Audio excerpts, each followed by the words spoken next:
నకిలీ మద్యానికి సంబంధించి ప్రధాన నిందితులు జోగి రమేష్ అరెస్ట్ హర్షణీయమని, ఇందులో మూలకారకుడు మాజీ సీఎం జగన్మోహన్ రెడ్డి అని స్వచ్ఛాంధ్ర స్వర్ణాంధ్ర కార్పొరేషన్ చైర్మన్ పట్టాభిరామ ఆరోపించారు. ఈ మేరకు సోమవారం ఉదయం ఆయన చిత్తూరు మున్సిపల్ కార్పొరేషన్ కార్యాలయంలో మీడియాతో మాట్లాడారు. ఆఫ్రికాలోని టమరాండాతో పాటు పలు దేశాలలో జగన్మోహన్ రెడ్డి సోదరులు నకిలీ మద్యం తయారు చేస్తున్నారన్నారు. దీన్ని గుర్తించిన టమరాన్ కేబినెట్ మంత్రి ఆయా నకిలీ మద్యం తయారీ కంపెనీలను సీజ్ చేసిన విషయాన్ని గుర్తు చేశారు. రాష్ట్రంలో 2019 నుండి 2024 వరకు నకిలీ మద్యం ఏరులై పారిందని, ఈ విషయాన్ని కప్పిపుచ్చుకోవడానికే చిన్న చిన్న అంశాలను తెరపైకి తెచ్చి వైసీపీ శ్రేణులు ప్రభుత్వంపై బురద చల్లే ప్రయత్నం చేస్తున్నారని పేర్కొన్నారు. జోగి రమేష్ ను వైసీపీ నుంచి సస్పెండ్ చేసే దమ్ము, ధైర్యం వైసీపీ అధినేత జగన్మోహన్ రెడ్డికే ఉందా అంటూ సవాల్ విసిరారు. ఈ సమావేశంలో చిత్తూరు నగర మేయర్ అముద, చూడ chairman person Kathari Hemalatha, Chittoor MLA Gurajala Jaganmohan, మాజీ ఎమ్మెల్సీ రాసింహులు తదితరులు పాల్గొన్నారు. నిన్ననే కల్తీ మద్యం వ్యవహారంలో ప్రధాన నిందితుడు జోగి రమేష్ ని అరెస్ట్ చేయడం జరిగింది. సిట్ అధికారులు పూర్తి ఆధారాలతో సహా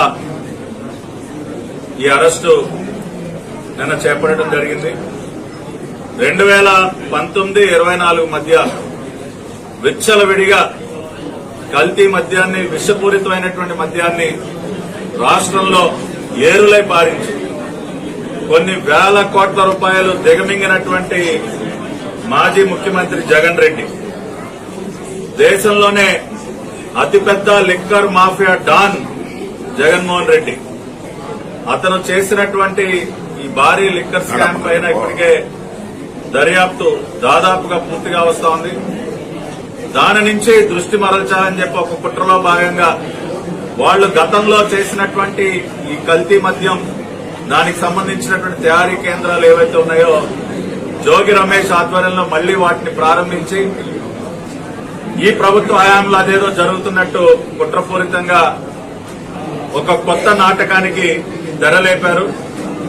దానికి సంబంధించి మరి గతంలో అరెస్ట్ అయినటువంటి అద్దేపల్లి సోదరులు ఎవరైతే ఉన్నారో వారు ప్రధాన నిందితుడు ఏవన్ గాని మిగతా వారు ఇచ్చినటువంటి వాంగ్మూలాలు చాలా స్పష్టంగా జోగి రమేషే మమ్మల్ని వెనక నుండి నడిపించాడు, జోగి రమేష్ మాకు ఆర్థిక సహాయం చేశాడు, జోగి రమేష్ చెప్తేనే మేము ఆఫ్రికా వెళ్లాం, ఆఫ్రికాలో ఉన్నటువంటి రెడ్డి గ్లోబల్, జగన్ రెడ్డి సోదరులు నడిపేటటువంటి రెడ్డి గ్లోబల్, అక్కడ కెమెరూన్ గాని టాంజానియా గాని రకరకాల దేశాల్లో లిక్కర్ వ్యాపారం, కెమెరూన్ దేశంలో వీళ్లు చేస్తున్నటువంటి కల్తీ మద్యాన్ని అక్కడ కనిపెట్టి అక్కడ కెమెరూన్ కేబినెట్ మంత్రి స్వయంగా వెళ్లి రెడ్డి గ్లోబల్ కంపెనీని కూడా సీల్ చేసినటువంటి పరిస్థితి.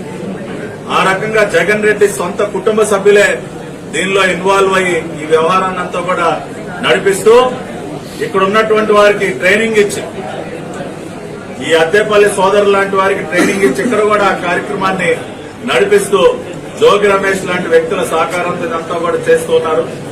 ఇవాళ ఒకటే చెప్తా ఉన్నాం, నిన్నటి నుంచి జగన్ రెడ్డి ఎగిరెగిరి పడతా ఉన్నాడు, ఏదో అది కుట్ర ఇది కుట్ర అని చెప్పి. అద్దేపల్లి కుటుంబం మాకు అత్యంత సన్నిహితమైనటువంటి కుటుంబాన్ని జోగి రమేష్ చెప్పాడా లేదా? జోగి రమేష్ కి అద్దేపల్లి సోదరులకి మధ్య జరిగినటువంటి చాట్, వాట్సాప్ చాట్ ఆధారాలు బయటకు వచ్చాయా లేదా? దానిలో స్వయంగా జోగి రమేష్ నువ్వు ఆఫ్రికా ఎప్పుడు వెళ్తున్నావు, ఎప్పుడు మళ్ళీ అక్కడి నుంచి వస్తావు, ఇటువంటి వ్యవహారం డిస్కషన్ అంతా జరిగిందా లేదా? ఇవన్నీ ఆధారాలు ఇవాళ బయటపడుతున్నాయి. కాబట్టి ఇవాళ జగన్ రెడ్డికి నేను ఒకటే ఛాలెంజ్ చేస్తా ఉన్నా,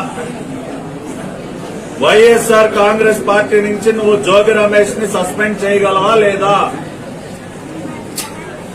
ఆ రోజున ఎప్పుడైతే మరి మొలకల చెరువులో బయటపడినటువంటి కల్తీ మద్యం తయారీ కేంద్రం సంబంధించి మా పార్టీకి చెందినటువంటి ఒక నాయకుడి ప్రమేయం ఉందని ఇన్వెస్టిగేషన్ లో తేలిందో ఇమ్మీడియట్ గా విత్ ఇన్ సెకండ్స్ మేము పార్టీ నుంచి తొలగించాం.